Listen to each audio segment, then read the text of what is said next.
Muslims often ask, why is the Bible written in Greek and not Aramaic? Why was it written in Greek? Jesus was Jewish. He probably spoke Hebrew or Aramaic. And I'll answer that question simple. What profession was Jesus? He was a rabbi. We know he was a rabbi because the Bible calls him a rabbi. We know he was a rabbi because the Talmud, a Jewish historical source book and a piece of shit book at that, but still useful for Jewish history knowledge, the Talmud calls Jesus a rabbi. Jesus is seen as a rabbi under the tutelage of Rabbi, I think his name was Eliezer, but I can't remember.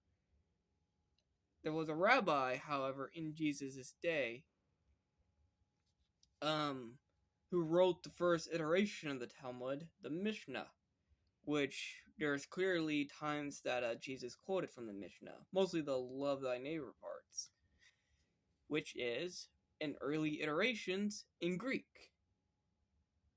So, in those days, rabbis learned Greek. Two of the Gospels were written by two of the disciples of Jesus, which is John and Matthew. However, the Gospels of Mark and Luke used other sources from a secondary first-hand account. First-hand, but through a secondary. So the Greek is not an issue because it was the lingua franca of the Eastern Mediterranean. It was the common tongue. Which means when you're a religious authority like Jesus was, Greek comes naturally. He therefore was literate and could write. Now, as far as we know, he never actually wrote a scriptural text. What he wrote were some notes, as seen in one of the Gospels, that said, oh, and Jesus wrote down a note. But we do know that Jesus, being a rabbi, was literate. Many people will assume, therefore, were his disciples literate. Matthew was definitely literate because he was a tax collector in the Roman Empire. So seeing a Greek is the assumption. The secondary assumption, one that most importantly is the issue, is John. John, if I am correct, was a fisherman. So people wonder, how could John write? Because in that century, most people were illiterate. And the idea is simple. In those days, the average student of a rabbi is in their late teens and early 20s. With that recipe in mind, when we have a literate rabbi, Jesus Christ, or if you want to be Jewish, Yeshua Mahashiach, I don't really do that myself, but if you want to, you can say it like that. Jesus Christ, would have taught them how to write in Greek and Aramaic. In the Bible, the Gospels actually quote the Aramaic sayings of Jesus and then spoke in the Hellenization. Muslims, having that Semitic origin context the Arabs have, assume if the Quran is in a Semitic Arabic language, God prefers Semitic languages. I don't know where they get that idea from, but they have that thought process, and therefore the Bible should have originally been revealed in Aramaic. That's not true. The Aramaic came a century later, maybe more, as a retranslation. But we know that the Gospels are correctly associated. Some people say they're anonymous, but we have Polycarp, Ignatius, and Clement. Three early church fathers, two of whom actually know the Apostle John. Combined are 10 books, and they quote from the Gospels. Muslims will say the Gospels are corrupt or they're anonymous.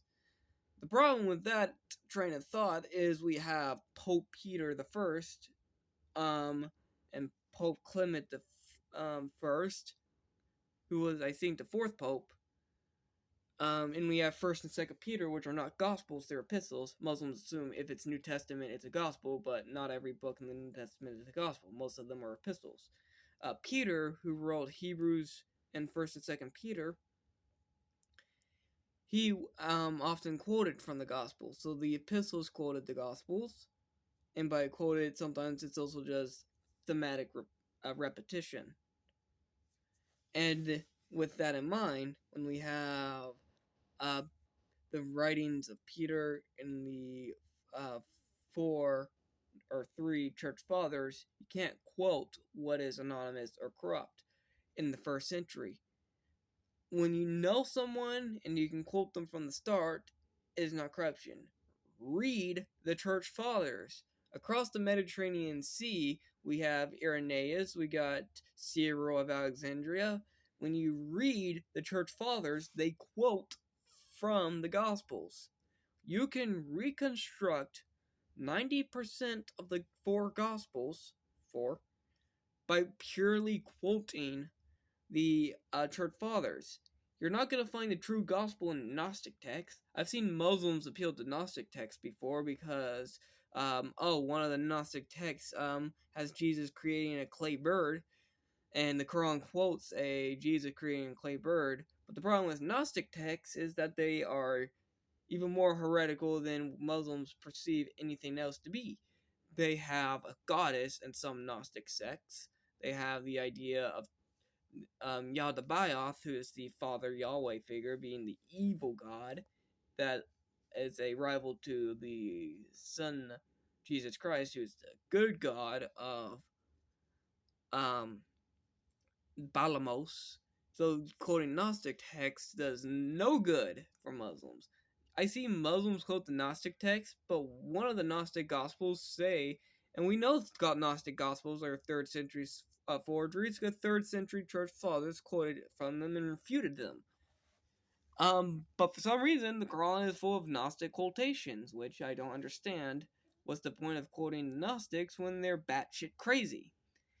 So what Muslims think as the Gospels, they have in between the Islamic understanding of Scripture and Gnostic texts.